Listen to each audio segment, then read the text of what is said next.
Once you gain your students' trust, if you can give them something that's just a little beyond their reach, then they will go way farther than you ever expected.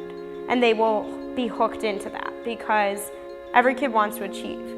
Me having an idea alone is not going to make as much as a difference as 10 kids having an idea and putting that to life. The students decided that they wanted to have this campaign against bullying, and they created a logo and a slogan, and the slogan was "Break the System."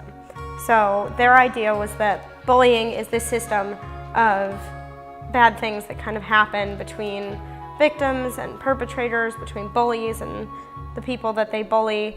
So the idea was if they could get control of this thing by teaching people to break the system, then things would start to get a little bit better for people. In order to make this belong to the kids, I started off by starting with how they were feeling. And things started coming out, like I experienced bullying at this time, or I saw a kid get bullied and it made me feel like this, or even I feel like a really bad person right now because I've seen what things that I've done could have done to somebody else. I think one of the most important things for making something belong to the kids is letting them talk. Don't follow anyone's footsteps. Where's the find someone with confidence stuff on it? Yeah, that's usually what goes. When the kids feel connected to the material, they engage in it. And when they engage in it, they participate in a whole different way. I think the other way that kids really participate and they become participants is when you hand over the onus of learning to them. Kids learn so much more when they're talking to each other. They learn so much more when they're working through a problem together.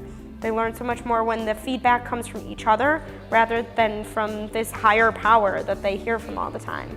The things that were good about it was the collaborative aspect of it, how we were all able to talk together and make a huge way for teachers and students to learn with each other about not bullying. Starting at a place of collaboration, finding the common ground, is a place to build that collaboration, and it becomes a form of inclusion because when you have kids collaborating on big projects, on big issues, on solving big problems, then the kids who might not normally have the strength in a situation, their strengths come out.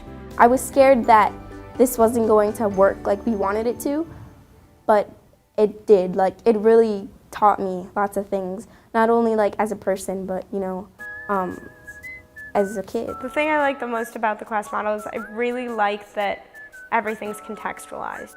I feel like my students have connected a lot with that, and the fact that they have this reason, this impetus for figuring things out.